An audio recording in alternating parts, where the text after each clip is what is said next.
Is money printing set to explode? This is the 7-part series where we explore money printing. What is it and how does it work? Today, the final segment in the series. Step number 7, helicopter money with the Fed involved. This is debt monetization. You always hear that, and this is exactly how it works. So we start with the Fed's balance sheet having Treasuries bank reserves. We'll call it $100 for the commercial banking system. The commercial banking system and the government have their bank accounts with the Fed, just like you have a bank account with Wells Fargo or Bank of America.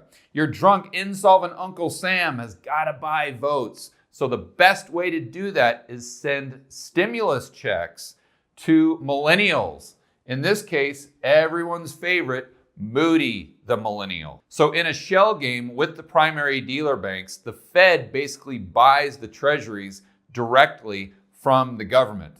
The government issues them, they go onto the Fed's balance sheet, that's step B, and the Fed just prints up funny money, just bank reserves, just electronic digits in an account and adds $100 to the government's account.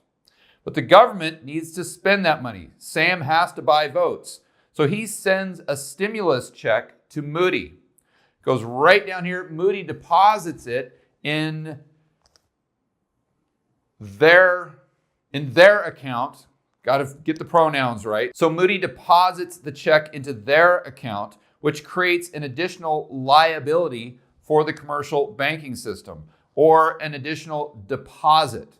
Therefore, the government has to transfer those bank reserves back to the commercial banking system so they have an asset to match up with the additional liability that was created by Sam sending the stimulus check to Moody and Moody depositing it into her bank account. So let's go through this one more time to make sure we're all on the same page. The government issues the treasury at auction because they need to get some reserves in their account so they can send Moody a stimulus check. The Fed buys the treasury with additional bank reserves that they just print up funny money out of thin air, just digits in the account. So they add $100 to the government's account to purchase the treasuries.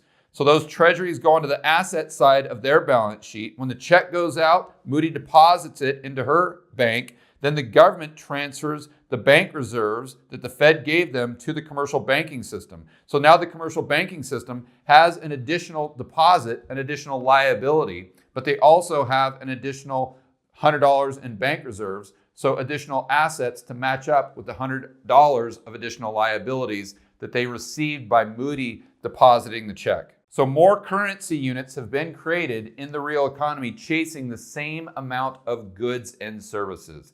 This step, helicopter money with the Fed, or when the Fed monetizes the debt, is definitely money printing. So in technical terms, the broad money increases, the M2 money supply goes up, and the base money increases in this step, which would expand the balance sheet capacity of the banking system, allowing them to create additional loans if they see people that can actually pay back the loan, or if there's demand in the real economy, and that would increase the broad money and M2 money supply even further than the process of the Fed just monetizing the debt and your drunk, insolvent Uncle Sam sending out those stimulus checks. So as you can see, this process definitely creates the most potential for future price inflation.